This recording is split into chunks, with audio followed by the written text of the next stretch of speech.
How's everyone going, guys? Cody again, back doing yet another video. Right, guys, people have been asking me, right, to talk about like when I've been involved in certain crime and stuff. Um, I've got to be careful to an extent, but like I get people from America asking, talk about organized crime in England, um, like when you was a drug dealer and stuff like that. Right. So many years ago, right? Um, like probably about 8 years plus, right? I was involved with a heroin trade and crack cocaine, right? Um, wasn't selling it for myself, guys, right? I was living in Rochdale. I'd been home. I'd left the army. I'd been homeless. And then what happened was I was in eventually I was homeless. I got into a hostel. I got a council flat right up on Newbold in Rochdale. Um, I got security qualifications, and through this security company, there was all Asian guys, right? And through them, there was friends of theirs, and they was selling heroin and crack and stuff. And because I'm a big lad, I became involved and stuff. I was bagging it, weighing it, doing drops, cutting it. Um, yeah, and it was a like you guys, you talking like millions of pounds worth of drugs. Like it wasn't no small scale thing. Yeah, you're talking. Like at one point, I probably had 12 kilos under my bath. Um, I'm no longer involved in it, guys, and all that sort of stuff. Like I said, I was running it for these Asian kids. Now, I weren't no little dickhead that was just like thingy. Like I was driving top of the range cars, weren't my cars, but I was driving them. I was driving. I had cars like WRX, STI, Subaru Imprezas, like rally editions and stuff, which like had twin turbos, like shit off a shovel. I was driving Mercedes E classes. I was driving BMW 3 Series convertibles, like M3s. I was driving Porsche Cayenne 4x4s. Like I was just doing all these things. X5s, like I say, Range Rovers, um, all this sort of stuff. And all I was doing, guys, like I say, was I was like, I'm not stupid, right? I knew what I was doing. Like I was taking the risk, but because right when people are in £1 million, like when they're in big drug rackets like that, if they can't keep it themselves, right? So I was looking after stuff. I weren't stupid neither. Like I was getting paid for it. My reward versus the risk. I was getting looked after, guys. Trust me. Otherwise, I wouldn't have fucking done it. Yeah, man. Like I say, it wasn't no local, small, street wise, like street level. It was a national operation, guys. Right? Heroin and crack cocaine, super addictive drugs and stuff. People can cut heroin with things like ether, um, things like that. It's big business, guys. Right? Like I say, the people will cut any drug with anything. Like cocaine gets cut with rat poison and all this sort of stuff. Yeah, people, drug dealers try to maximize the profits and stuff. Right? Do I feel guilty that I was involved in the drug world at the time and I was making big money? No. As an older, wiser guy looking back at my time in the drug world and stuff, I don't take drugs, guys. I've never have. I've tried weed once. It didn't agree with me. I never tried it again. Um, that's just me. I know I have addictive natures, like addictive tendencies, so no, I don't. But do I feel guilty now as an older guy, more wiser, more clued up, looking back at my time in the drug world and stuff? Yeah. Why? Because drugs kill people, right? People, it changes who people are as a person. It feeds the life of crime as well, the cycle of crime. Like, if you think about it, imagine drug dealers being at the top of the tree. You've got the druggies, right, the smackheads and the crackheads, yeah, that they have to go out, they have to steal. That could be your house, it could be your car. So like I say, at the time when you're up to your eyeballs in it and you're making very good money, you don't think about the consequences, do you?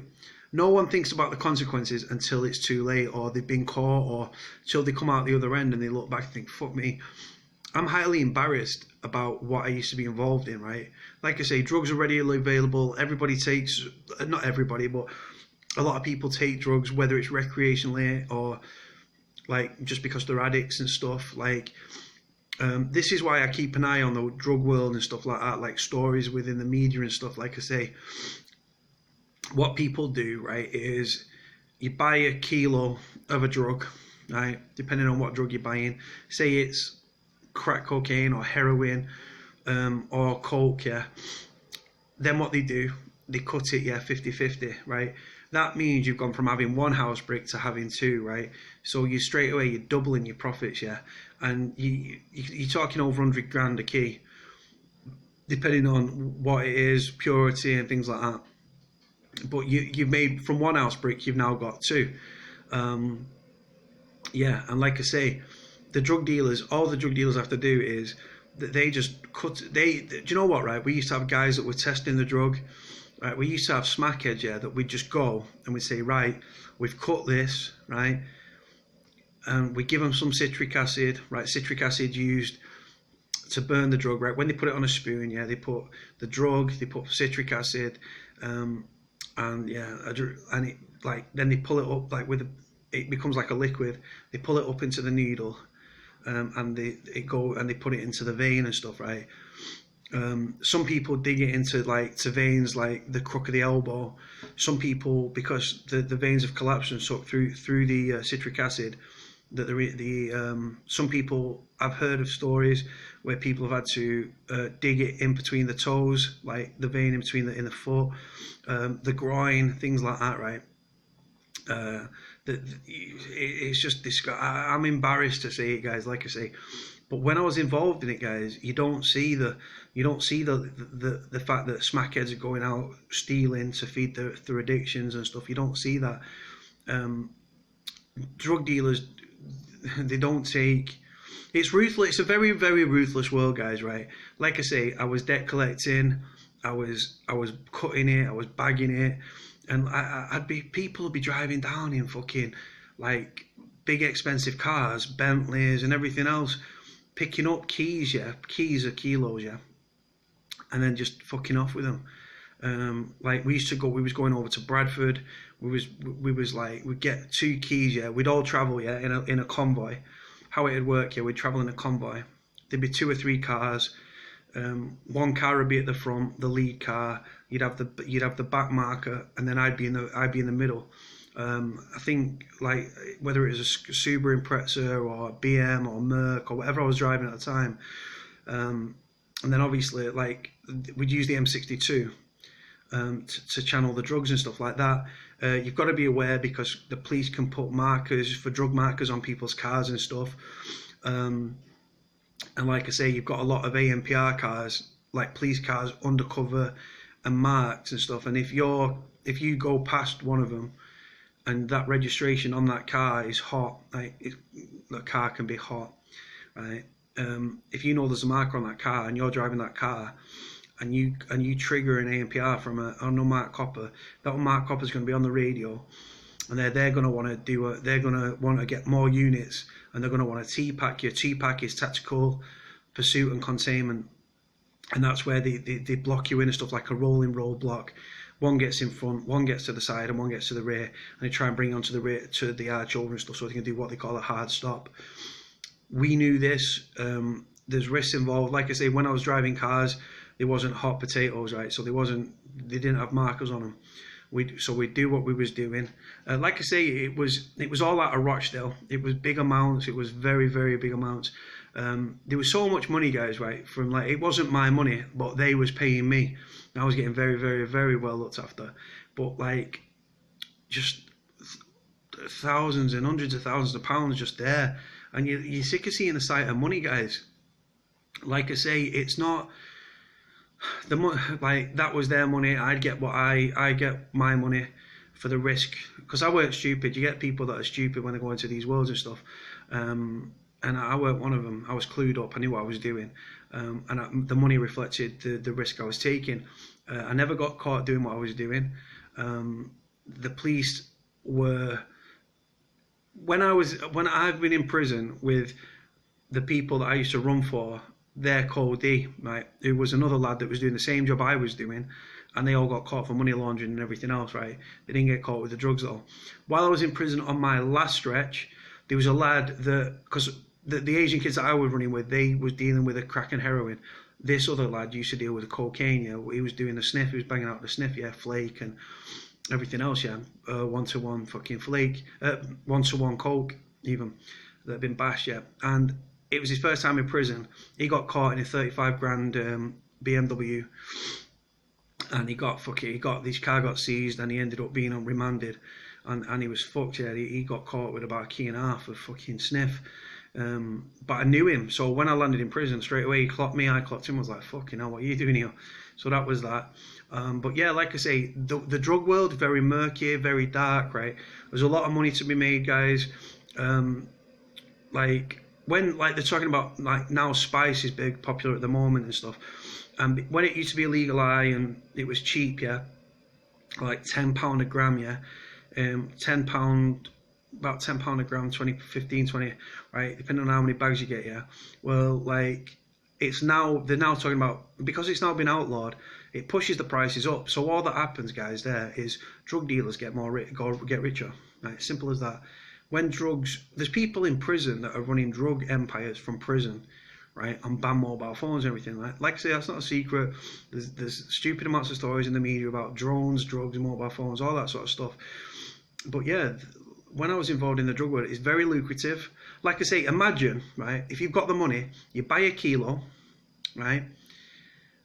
When you see heroin, yeah, you normally see the brown powder, yeah. It's called B, yeah, the brown powder, right? Well, I was dealing with it where it was solid. It was like stone, sort of. It wasn't stone, but it was in a block, yeah. And like I say, it was moving big amounts, yeah. And the crack cocaine, the purity of it was pure. It was fucking high purity. It's more valuable. But like I say, with the heroin, yeah, as soon as you cut that, right, you've got from 1 ounce brick to 2. So before you've sold any, you've doubled your profits, right? That's why the drug world's so lucrative and stuff. Firearms and all that sort of stuff go hand in hand. Firearms and drugs go hand in hand. That goes without saying. People, a lot of people get caught where they get raided and they've got firearms, shotguns, all this sort of stuff, because they've got to protect the stash, haven't they? Right? You can't have that amount of drugs, like, in a vacant house somewhere, because if the door gets kicked in and a load of drugs go missing, you've got to protect it, right? So people bear arms to protect the fucking stashes, right? Like I say, there's a lot of money to be made. There's a lot to be said for it, right? Looking back at the person I was too busy earning money to give a fuck about the consequences for me, for the people that were taking the drug, and the victims of crime, right? Because while I do this video a few years ago, right, my mum's car got stolen while she was at work. They broke into her work. They stole a phone, a bag, a money, a car keys, everything, right? And that could be a smackhead, like, trying to do what he's trying to do, sell the car on key and then make money, right? Or it could just have been a car crime gang that were going to use the car to do jobs and stuff, clone the plates and then go on and so forth. Within the drug world as well, there's a lot of cars that are ringers and stuff where they'll get a copy of some plates, they'll look at a car in the auto trader, they'll say, right, that's the same make, model and litre as this car, so get them plates knocked up. They get them plates knocked up and they're knocking about in them cars and stuff. The cycle of crime revolving around drugs. Like I say, the smackheads steal from people like you, me, or whoever, right? They steal, then they sell their goods on. They use that money then to buy the drugs from the drug dealers. The drug dealers are getting fat and rich. Like I say, I'm not going to put drug dealers down. I've been involved in that world and stuff. And yeah, like I say, people, like, everyone uses drugs. There's drugs in prison, there's drugs on the streets, people in nightclubs and stuff. I've come across drugs in every fucking walk of life, right? Yes, I've been involved with dealing them, cutting them, bagging them, selling them, fucking them off, collecting debts on them, working on the doors, right? I used to sell drugs. I used to search people on the door. I talk about this about a certain gang that I was involved in. I'd search people on the door. I'd take the drugs. I'd sell the drugs to the gang members at half the price of whatever it was for a gram, right? So I've been involved in that way. I've also worked the door where I've not been selling drugs, and I've seen the effects of people taking drugs. I've been in prison with people that have died of drug overdoses, right? Drugs are the source of all evil. but they're making people very, very, very rich, right? Now, it used to be the Albanians and the Turkish gangs that used to bring it here into the UK and stuff, and it was big, big, big business, right? It's getting in every which way, guys. Like I say, heroin's opiate based and stuff, very, very addictive. Spice is even more addictive than that drug. But like I say, class A drugs, class B, class C, so on and so forth. It's big business, guys. People are getting fat and rich off it. Thank God I'm no longer involved in that world. Anyway, guys, I'm going to leave it here. This is just talking about when I was involved with the drug world. Like, comment, subscribe, all that good stuff. And I'll speak to you all soon. Bye.